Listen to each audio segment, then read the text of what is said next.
Les sciences, la sixième extinction a commencé et elle serait aussi massive que celle qui a vu la fin des dinosaures. Je vous le disais, l'Union internationale pour la conservation de la nature vient d'en donner la mesure. La faune et la flore disparaissent à une vitesse accélérée, à l'image des grands singes. 4 des 6 espèces sont menacées, tel ce gorille oriental qui vit au Rwanda et en Ouganda et qui vient d'être classé en danger critique. Bonsoir Nicolas Châteauneuf, vous allez tout nous expliquer grâce à votre studio virtuel. Le monde scientifique a-t-il raison de sonner l'alarme? Clairement, oui, David. Pour comprendre, regardez ces animaux que j'ai cachés dans cette forêt. Pouvez-vous me dire ce qu'il y a de commun entre le dodo de l'île Maurice, entre le quagga d'Afrique du Sud, entre le tigre de Tasmanie et la grenouille plate du Queensland? Questionnaire. Ces espèces sont toutes disparues, j'imagine? Absolument, vous avez raison. Éradiquées l'un après l'autre par l'homme. Le dodo, il a été mangé pour sa chair, le quagga chassé pour sa peau et les autres, eh bien, leur habitat naturel a disparu. Des exemples comme ceci, il y en a des centaines. Et actuellement, les meilleurs spécialistes estiment que le rythme d'extinction des espèces est 100 fois plus rapide, au moins, que le rythme naturel, c'est-à-dire le rythme s'il n'y avait pas l'influence de l'homme. Regardez maintenant ce graphique que je vais vous montrer et qui provient d'une étude récente. Je vais vous montrer, voici le nombre d'espèces animales éteintes depuis 500 ans. On voit en fait que depuis la moitié du 19e siècle, depuis en fait la révolution industrielle, eh bien ce rythme explose, c'est la marque de l'homme et ce rythme d'extinction s'accélère. Aujourd'hui, résultat, un quart des espèces de mammifères est menacée d'extinction. On va les voir apparaître ici.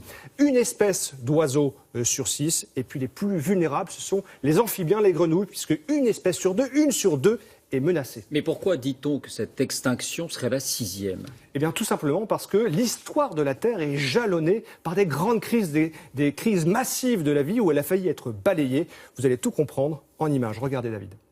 Le tyrannosaure. Il y a 66 millions d'années, ce formidable prédateur était bien vivant. Mais aujourd'hui, ici, dans cette galerie de paléontologie du Jardin des Plantes, tous ces fossiles racontent la même histoire, celle d'un cataclysme, la chute d'une grande météorite qui a entraîné la disparition de tous les grands dinosaures, mais également des 3/4 des espèces terrestres. Cette extinction est la 5e que la Terre a connue. Mais la pire de toutes, la 3e, a eu lieu bien avant, il y a 250 millions d'années.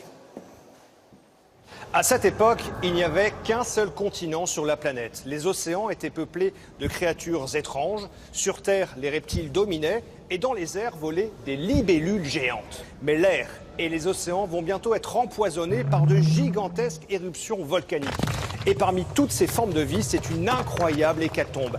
96% des espèces marines disparaissent, 75% des espèces terrestres.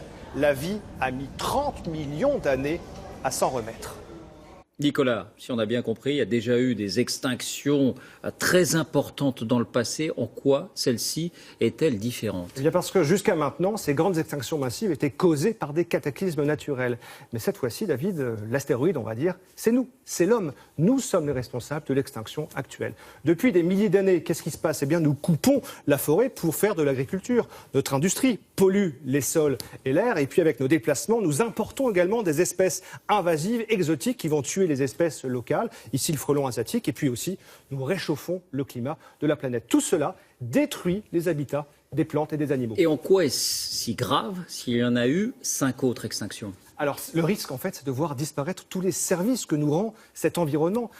Et ces services qui sont rendus à l'humanité, eh bien, je vais vous les montrer. Sans les abeilles, les plantes seraient bien incapables de se reproduire. Sans les poissons dans les océans, eh bien, nous aurions bien du mal à nous nourrir. Et sans vers ou scarabées dans les sols, eh bien, nos récoltes viendraient à s'appauvrir. À long terme, évidemment, la Terre s'en remettra toujours. Par contre, l'humanité, c'est beaucoup moins sûr. Merci Nicolas pour cet exposé très clair.